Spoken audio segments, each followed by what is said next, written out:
नमस्कार दोस्तों, आज की कहानी का शीर्षक है सुलाने वाली चिड़िया। एक थे राजा, उनके हाथीशाला में हाथी, अस्तबल में घोड़े थे। स्वर्णावेष्टित राजभवन था, संदूक भर के मणि मुक्ता एवं सोने के मोहर।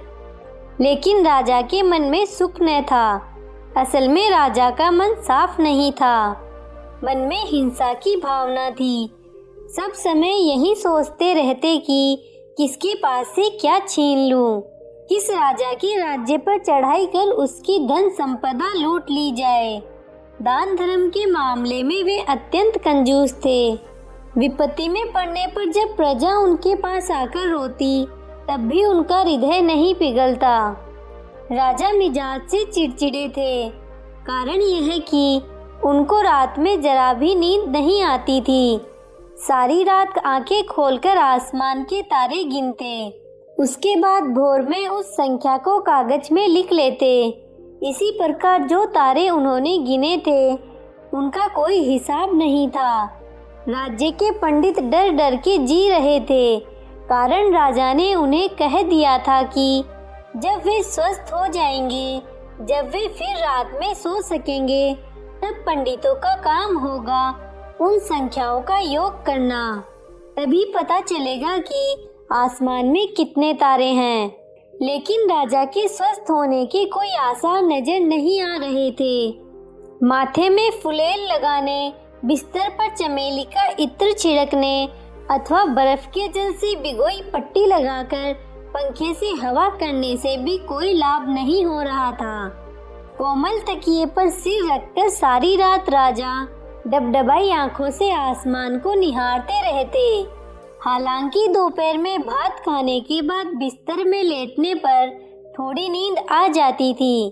इसी तरह दिन पर दिन रात में न सो पाने के बावजूद राजा अस्वस्थ नहीं हुए थे, पर चिड़चिड़े बहुत हो गए थे। इसी प्रकार उनका राजकाज चल रहा था। इसी बीच एक दिन राजा का जन्मदिन आया। देश विदेश से अनेक अतिथि आए। नाना प्रकार के आकर्षक उपहार लेकर वे आए थे।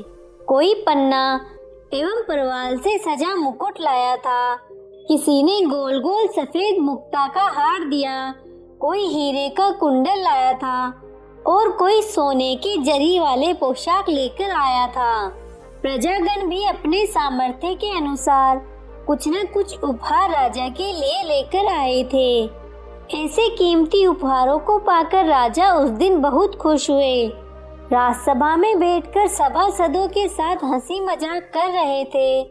उसी समय वहां एक ब्राह्मण पंडित उपस्थित हुए। देखने में सुंदर, साफ धोती चादर पहने हुए थे। राजा को हाथ जोड़कर प्रणाम कर वे खड़े रहे। राजा ने पूछा, क्या बात है, क्या चाहिए? पंडित बोले, महाराज, आज के शुभ दिन मेरी आपसे कुछ प्रार्थना है। प्रार्थना का नाम सुनते ही राजा की भ्रुकुटी टेढ़ी हो गई। फिर भी शांत भाव से बोले, क्या प्रार्थना है, सुनो जरा। पंडित बोले, महाराज, हमारे गांव में एक भी पाठशाला नहीं है। एक पाठशाला की बहुत जरूरत है। छोटे छोटे बच्चे बच्चियां नदी पार कर पास के गांव में पढ़ने जाते हैं। शीत ग्रीष्म, बरसात में, आंधी तूफान में उन्हें अत्यंत मुसीबतों का सामना करना पड़ता है। आप यदि सहायता करें तो गांव में एक छोटी सी पाठशाला बनवा सकता हूँ। एक तो राजा का जन्मदिन, उस पर विदेशी मेहमान वहाँ उपस्थित थे, इसलिए राजा पंडित को निराश नहीं लौटा सके। मंत्री को बुलवाकर निर्देश दिया कि पंडित को 100 मोहरे दे दे। राजा की जय जयकार करते हुए पंडित विदा हुए। लेकिन राजा के मन में खुदबदी लग गई। 100 मोहरे चले जाने के दुख में उनके लिए जन्मदिन का आनंद फीका पड़ गया। सारा दिन आमोद प्रमोद से गुजारने के बाद शाम हुई। सूर्य के डूबते ही राजा का मिजाज खराब हो जाता था। थोड़ी देर के बाद ही तो रात हो जाएगी, और रात का मतलब सारी रात जगना। लेकिन कुछ करने को नहीं था। एकदम सफेद बिछावने पर राजा के सोने की व्यवस्था कर दास दासी विदा हुए। विशाल राजमहल में शांति छा गई। हर प्रहर में ड्यूटी पर लगे घंटे का स्वर और राज प्रहरियों की आवाज के अलावा और कोई शब्द नहीं। तकिए पर सिर रखकर राजा लेटे हुए थे। तारों की गिनती शुरू नहीं हुई थी।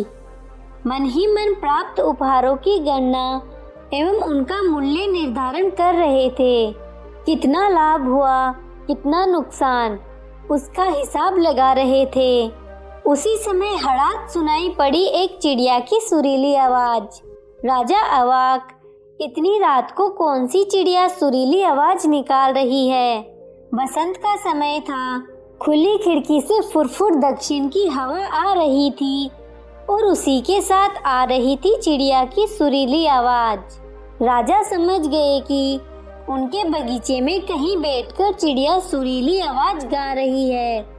किस पक्षी की आवाज है वे समझ नहीं सके, पर उसकी आवाज उन्हें अत्यंत मीठी लगी।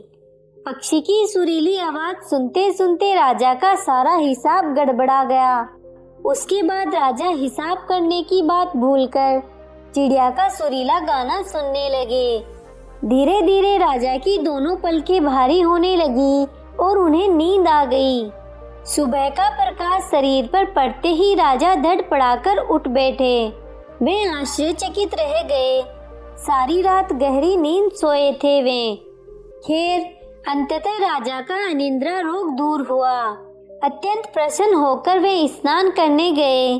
3 रातों तक ऐसा ही चलने पर हठात राजा के मन में विचार आया कि कहीं उस पक्षी की सुरीली आवाज सुनकर ही मुझे नींद आई है क्या? तब तो उस पक्षी को पकड़कर लाने से ही मेरी समस्या दूर हो जाएगी। पिंजरे में उसे डाल दूंगा। वह सारी रात अपनी सुरीली आवाज में गीत गाएगा और सारी रात मैं आराम से सोऊंगा। उन्होंने तुरंत मालियों को पक्षी को पकड़ने का आदेश दिया, लेकिन सारा बगीचा छान मारने के बावजूद बुलबुल, गोरैया, देओल एवं अन्य अनेक पक्षी दिखाई दिए, पर उस पक्षी का कुछ पता नहीं चला। वह पक्षी निश्चित रूप से उड़कर कहीं और चला गया था। उसे अब पकड़ा नहीं जा सकेगा। यह सोचकर राजा हताश हो गए। कुछ दिनों के बाद राजा को गीत सुनाने के लिए वह पक्षी फिर से आया। उस दिन राजा का मन बहुत दुखी था। उस वर्ष राज्य में सूखा पड़ा था। फसल की उपज नहीं हुई थी। इसलिए किसान लोग राजसभा में विनती करने आए थे कि राजा इस साल का लगान माफ कर दे, वरना भुखमरी की नौबत आ जाएगी। सुनकर राजा गुस्से से लाल हो गए। इससे पहले कि राजा उन्हें गर्दन से धक्का देकर बाहर निकाल देते, मंत्री ने राजा के कान में कहा कि इन किसानों में डर की भावना नहीं है। इन्हें प्राण जाने का भय नहीं। आप इन्हें भगा देंगे तो ये पड़ोसी राजा के साथ मिलकर आपके विरुद्ध षड्यंत्र करेंगे। इसके बाद यदि पड़ोसी राजा हमारे राज्य पर आक्रमण कर दे तो हमारा बहुत धन बर्बाद होगा। इससे बेहतर है कि इनका इस साल का लगान आप माफ कर दें। आंखें तरेर कर राजा ने मंत्री को देखा, परंतु उसकी बातों को उड़ा देने का साहस नहीं जुटा सके, कारण मंत्री बूढ़ा एवं अत्यंत अनुभवी था। किसी तरह अपने गुस्से को काबू में रखकर राजा ने आदेश दिया कि इस साल का लगान माफ किया जाता है। किसान राजा की जय जयकार कर वापस लौट गए। उस दिन रात में राजा अपने बिस्तर पर लेटे लेटे हिसाब लगा रहे थे कि किसानों का लगान माफ करने पर उन्हें कितने रुपए का नुकसान हुआ है। ठीक तभी उन्हें उस पक्षी का मीठा गीत सुनाई दिया। हड़बड़ाकर राजा खिड़की की ओर दौड़े।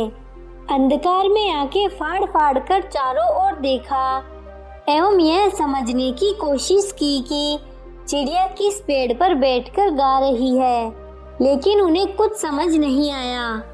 निराश होकर राजा बिस्तर पर लेटकर चिड़िया का मधुर गान सुनने लगे। सुनते सुनते राजा को नींद आ गई। एक ही नींद में रात कट गई। राजा को अब यह बात अच्छी तरह समझ में आ गई थी कि उस चिड़िया के गाने से ही उन्हें नींद आती है। लेकिन उस पक्षी को पकड़ने का कोई उपाय वे नहीं कर पा रहे थे। उनके जैसा एक पराक्रमी राजा एक छोटे से पक्षी को काबू में नहीं कर पा रहा था। यह सोचकर उनका मन भारी हो गया। दिन बीतने लगे। राजा का राजकाज में मन नहीं लग रहा था। सब समय सिर्फ उस चिड़िया की बात सोचते रहते। इसी बीच खबर आई कि राज्य के उत्तरी क्षेत्र के कुछ गांव में महामारी फैल गई है। बड़ी संख्या में लोग अस्वस्थ हो गए हैं। खबर सुनकर राजवेद का मन झटपट करने लगा। उनकी बड़ी इच्छा थी कि कुछ चिकित्सकों को लेकर स्वयं वहां जाएंगे और लोगों की चिकित्सा करेंगे, किंतु उनके लिए तो राजा की अनुमति चाहिए। उस दिन वृद्ध राजवेद ने राजसभा में हाथ जोड़कर कहा, महाराज, उत्तर क्षेत्र के गांव में अच्छे चिकित्सकों की जरूरत है। आप यदि अनुमति दें तो मैं और कुछ चिकित्सकों को लेकर वहां जा सकता हूँ। ठीक है, जाइए, राजा ने अन्य मनसक होकर कहा। कुछ साहस करके राजवेद ने कहा, गरीबों की दवा, पथ्य आदि के लिए कुछ व्यवस्था तो करनी होगी। 500 स्वर्ण मुद्राएं मिल जाती तो अच्छा होता।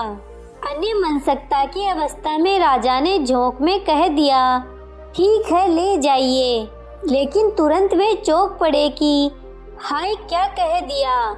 परंतु भरी राजसभा में सबके सामने बताने के बाद बात को वापस लेना उनके लिए संभव नहीं हुआ। 500 स्वर्ण मुद्राएं लेकर राजवेद रवाना हुए। उसके बाद राजा का मन मिजाज एकदम बिगड़ गया।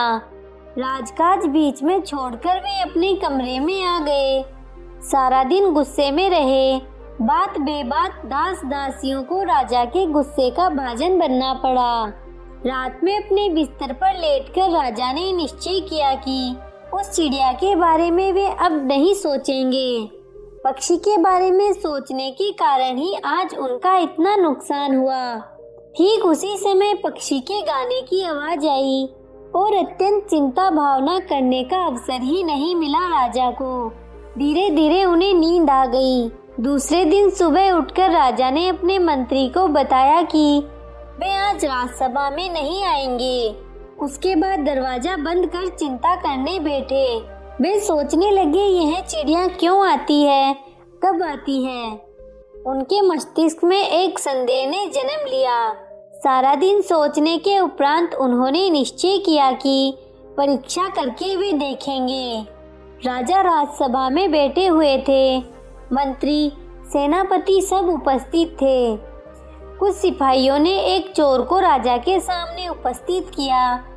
चोर एक व्यापारी के घर में सेंध काट कर घुसा था। रंगे हाथों पकड़ा गया। व्यापारी का इल्जाम खत्म होने पर राजा ने चोर से पूछा, तुम्हें कुछ कहना है? चोर के वस्त्र जगह जगह से फटे हुए थे। शरीर हड्डी का ढांचा मात्र था। उसने हाथ जोड़कर कहा, महाराज, मैं पेशे से कुम्हार हूँ। गत वर्ष बाढ़ में मेरा घर चाक सब बह गया था। इतने पैसे नहीं थे कि कोई नया काम कर सकूं, इसलिए पेट की खातिर चोरी करने गया था। राजा मौन रहकर कुछ सोचते रहे, फिर बोले, ठीक है, मैं तुम्हें 50 स्वर्ण मुद्राएं दे रहा हूँ। तुम घर बनाओ, नई चाक खरीदो।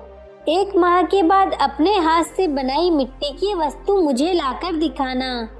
और हाँ, फिर यदि चोरी की तो कठिन सजा मिलेगी। सारी राजसभा आश्चर्यचकित, मंत्री स्तब्ध। राजा को साष्टांग प्रणाम कर स्वर्ण मुद्राएं लेकर चोर ने विदा ली। उस दिन पक्षी का गान सुनकर रात भर गहरी नींद सोए राजा। दूसरे दिन राजा ने आदेश दिया, जिन गांवों में जल का अभाव है वहां पोखर खुदवा दिया जाए। उसके बाद वाले दिन गरीब किसान मजदूरों को चावल दाल दिया गया। इसी तरह दिन पर दिन चलता रहा। राज्य के प्रत्येक गांव में राजा ने पाठशाला बनवा दी। पंडितों को राजकोष से भत्ता दिया जाने लगा। लोगों की चिकित्सा के लिए प्रत्येक गांव में चिकित्सकों की व्यवस्था करवा दी गई। बाढ़ में, सूखे में राज्य का भंडार खोल दिया जाता। किसी के प्रति अगर अन्याय हुआ है तो राजा के पास जाने से उसे निराशा नहीं होती थी। सारे राज्य में सुख समृद्धि की बहार थी। प्रजागणों के मुख पर हंसी एवं सर्वदा राजा की जय जयकार होती रहती थी। इस तरह से पूरा 1 साल बीत गया। एक दिन सुबह के समय नींद से उठकर हठात राजा के मन में एक बात आई कि गाना गाने वाला पक्षी तो अब आ नहीं रहा है। अंतिम बार पक्षी ने कब गाना सुनाया था, राजा याद नहीं कर पाया। असल में सारा दिन प्रजा का अभाव अभियोग सुनकर, उनकी समस्याओं का समाधान कर, उनका आशीर्वाद लेकर जब वे अपने कमरे में जाते थे, तब उनका शरीर अत्यंत थका हुआ एवं मन शांति से भरा होता था। बिस्तर पर लेटते ही उनकी आंखों में नींद आ जाती थी। वह पक्षी उन्हें छोड़कर कब दूसरे राज्य के लिए उड़ गया, वे समझ ही नहीं सके। आपको ये कहानी कैसी लगी, नीचे कमेंट करके ज़रूर बताइएगा। अगर आपको कहानी पसंद आई हो तो अपने दोस्तों के साथ ज़रूर शेयर करें और ऐसी ही प्यारी कहानियाँ सुनने के लिए हमारे YouTube चैनल को सब्सक्राइब करें। धन्यवाद।